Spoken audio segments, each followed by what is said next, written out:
Mayor सुमन बहमनी का action mode घटिया निर्माण सामग्री। एक काम को रुकवाया दिव्य नगर योजना तहत सड़क किनारे खड़े पेड़ों के चारों तरफ ईंटों से बनाया जा रही है गोल बाउंड्री में घटिया क्वालिटी की ईंटें लगाई जाने की मिली थी सूचना। मेयर ने बाउंड्री को तोड़वाया और ईंटों के सैंपल लेकर लैब में भेजे। दिव्य नगर योजना के तहत काम कर रही एजेंसी को भी भेजा नोटिस। मेयर बोली जब तक लैब से रिपोर्ट नहीं आती तब तक नहीं होगा ये कार्य। विकास कार्यों में लापरवाही और गुणवत्ता से समझौता बर्दाश्त नहीं। यमुनानगर दिव्य नगर योजना के तहत हो रहे सौंदर्यीकरण कार्य में घटिया क्वालिटी की ईंटें लगाई जाने की शिकायत पर मेयर सुमन बहमनी एक्शन मोड में नजर आई। सूचना मिलते ही मेयर अधिकारियों के साथ खुद मौके पर पहुंची और सड़क किनारे बने पेड़ के चारों ओर नए बनी बाउंड्री को अपने सामने तोड़वाया। मेयर ने तुरंत ईंटों की क्वालिटी की जांच के लिए सैंपल लेकर लैब में भेजे। मेयर ने बताया कि जब तक लैब से रिपोर्ट नहीं आती तब तक काम रोकने के निर्देश जारी कर दिए गए हैं। विकास कार्य में किसी भी तरह की लापरवाही बर्दाश्त नहीं की जाएगी। गुणवत्ता से कोई समझौता नहीं होगा। इस दौरान मेयर ने काम कर रही लेबर और मिस्त्री से भी बात कर निर्माण सामग्री के बारे पूरी जानकारी ली। आपको बता दें कि दिव्य नगर योजना के तहत यमुनानगर की जगाधरी पर अशोक सड़क के किनारे खड़े पेड़ों के चारों तरफ ईंटों से गोल बाउंड्री बनाकर उसे सुंदर रूप दिया जा रहा है। इसके निर्माण कार्य में घटिया स्तर की ईंटों की सूचना जैसे ही मेयर सुमन बहमनी को मिली उन्होंने तुरंत प्रभाव से इस पर एक्शन लेते हुए कार्रवाई शुरू कर दी है। मेयर ने बताया कि 6 मई को निगम अधिकारियों ने यहां चल रहे काम को देखते हुए एजेंसी को नोटिस दिया था। आज यहां लगाई गई ईंटों का सैंपल भरवाया गया है। यदि लैब रिपोर्ट सही नहीं आई तो कड़ी कार्रवाई अमल में लाई जाएगी। जहां भी विकास कार्य चल रहे हैं सब जगह निरीक्षण किया जाएगा और लापरवाही या गुणवत्ता से समझौता किसी कीमत पर बर्दाश्त नहीं किया जाएगा।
आज मैंने जैसे इस के बारे में मेरे को जानकारी मिली उसके तुरंत पश्चात मैं यहाँ मौका देखने के लिए पहुँची थी और यहाँ वाकई में देखने पर लग रहा था कि सब स्टैंडर्ड ईंटों का प्रयोग किया गया है जो कि सरासर गलत है।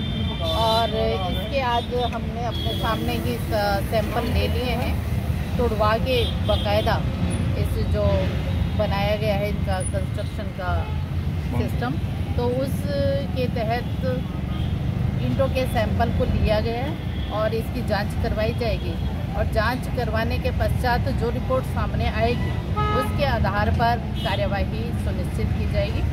और जो ये पायल जो ठेका दिया गया था और इसके ऊपर भी कार्यवाही होगी अगर इनका सब स्टैंडर्ड मटेरियल मिलता है।